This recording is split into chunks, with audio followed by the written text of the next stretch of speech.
He's in love, family. Yo, I'm just listening to Tandy Summers, right? Oh,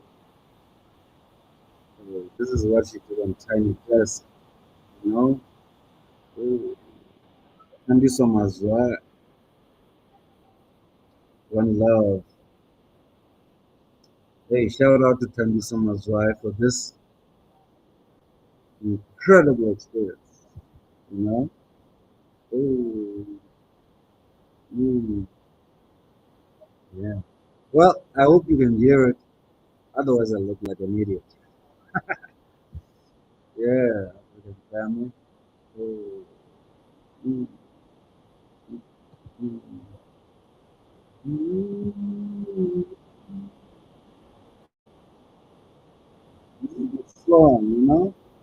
Nizilibele ba ngizalwa ngoba. Mm, what a powerful message.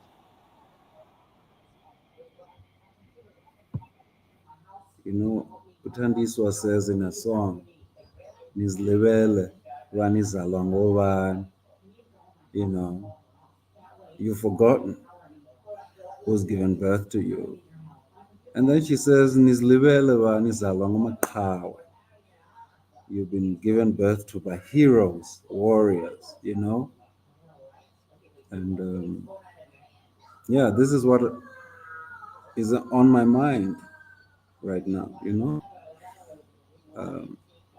That, you know, when you look at Africa, that we are afraid. We are afraid to do those things which we know need to be done. Some of us are not afraid, some of us are.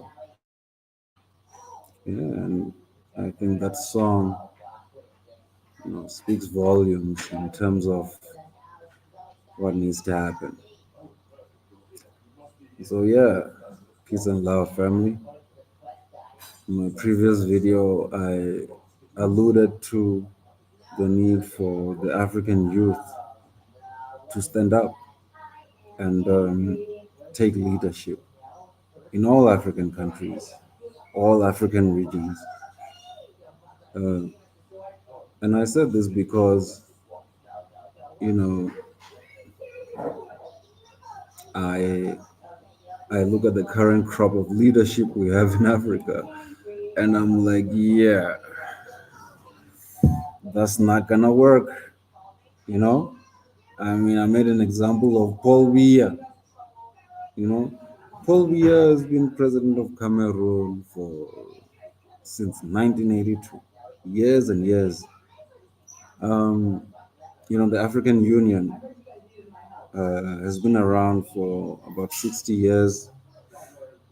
I am not impressed with the progress or with the progress towards what the African Union said it set out to do, bringing together Africans, strengthening the different African regions.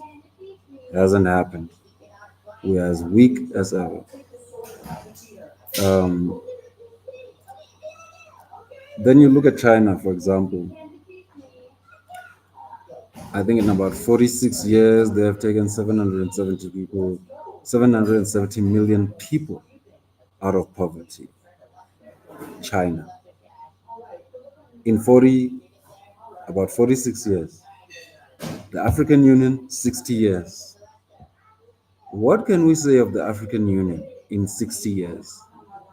I mentioned to you the different crises we have on the continent: the Congo, Sudan, Mozambique, and you know, African leadership is not stepping up. We don't have that kind of leadership that is going to step up and intervene, and you know, because, and I understand it, it's liberation politics, because in Mozambique is Frelimo. Frelimo is a friend of African National Congress in South Africa, so they are not going to get involved necessarily, or they are not going to intervene with a heavy hand. You know, they're not going to call anyone to order because those are their friends. And so that's why I said, you know, liberation politics, we must think about it. I mean, you know, a nuanced view, of course, of liberation politics recognizes its contribution. We are where we are because of the liberation politics. But when you look at what's happening on the continent currently, you get to ask yourself a lot of questions, you know? And so, you know, my concern on the African continent is leadership and that the youth, need to take it on themselves. We got to take it on ourselves, There is no other way that anything is going to change, you know. There has to be a price we are willing to pay because you see, the argument of the liberation political organizations are going to be that, hey, we paid a price, y'all. We were willing to sacrifice, we were willing to do guerrilla warfare and all of that. And so the question to us then would be, what's our price? What are we willing to pay for our liberation from them? Because we desperately need liberation from them. And it's a difficult thing to say, but we need liberation from these liberation movements. Because they're not they're not they're not getting it right, and they just keep making, like I said, erroneous policy decisions. And ultimately, my issue is we, the youth, are going to have to deal with it. So their IMF debts, Cyril Ramaphosa, South Africa, IMF debts, the youth, us, are going to have to deal with that because we don't know what's going to happen in the coming years. Maybe the ANC goes, they lose power or whatever. Whatever decisions they made, we get to deal with it, you know. And so that is my issue. That African youth, come on now, you know, African youth, come on. Cameroon, stand up. You know what I mean? You can't have Paul Biya continuing to lead y'all. No, in South Africa, we can't have Ramaphosa continue to lead us because these are clearly leaders who don't have a vision for our future. They have a vision for some future. I don't know what it is, but they don't have a vision for our future, what we want, you know. And so, yeah, I'm just saying, African youth, family conversation. Uh, we got to, you know, there's no other way.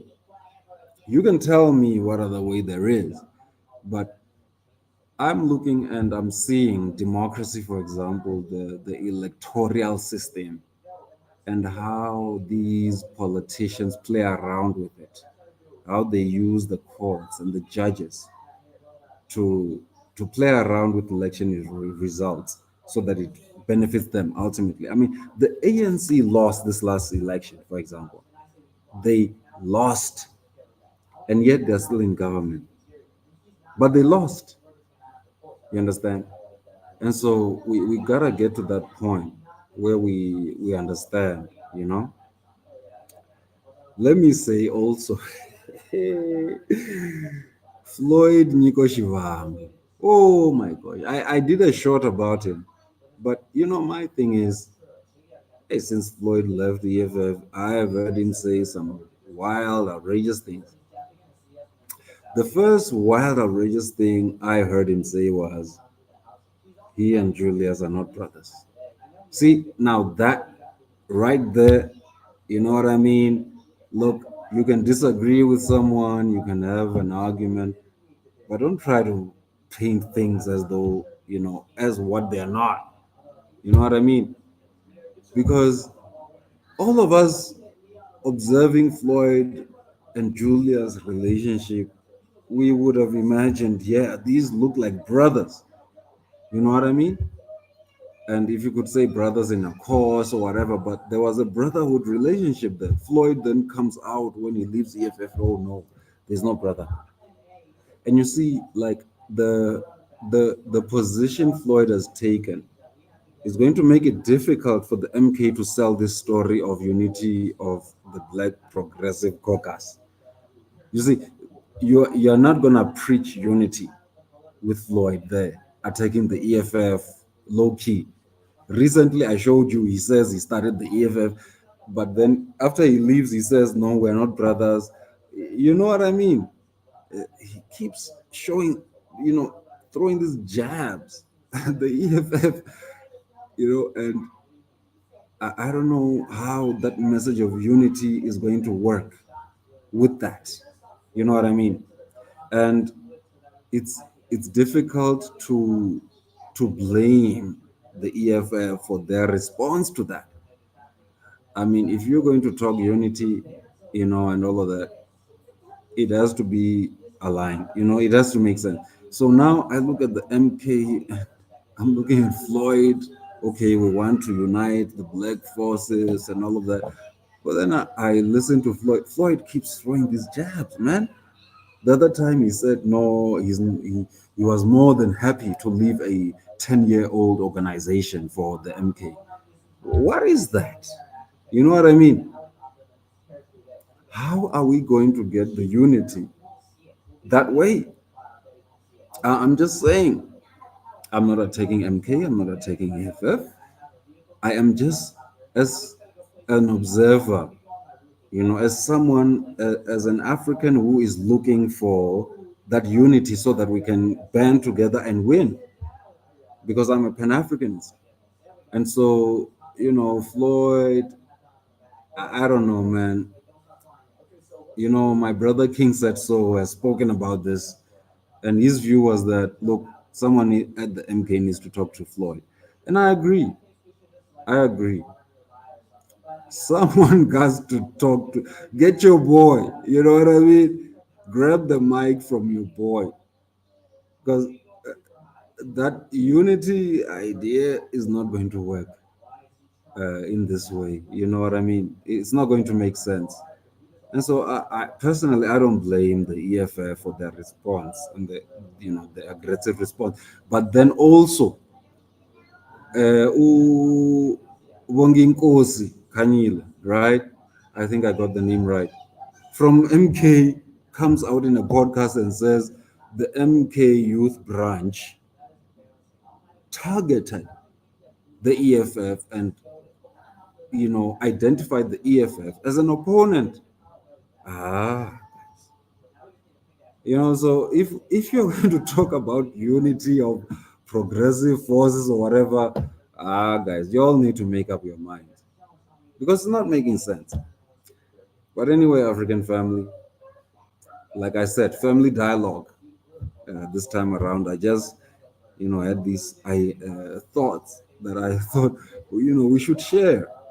Uh, you know, Peace and love, African family. For those who, our channel is growing. We've got 311 subscribers. We had 300 at the beginning of this month. So, one love, African family. I appreciate all of you who have joined. Welcome to the family. And yeah, please share this content and let's keep growing this channel. And let's keep having these. I think these are important conversations. Yeah. One love, African family.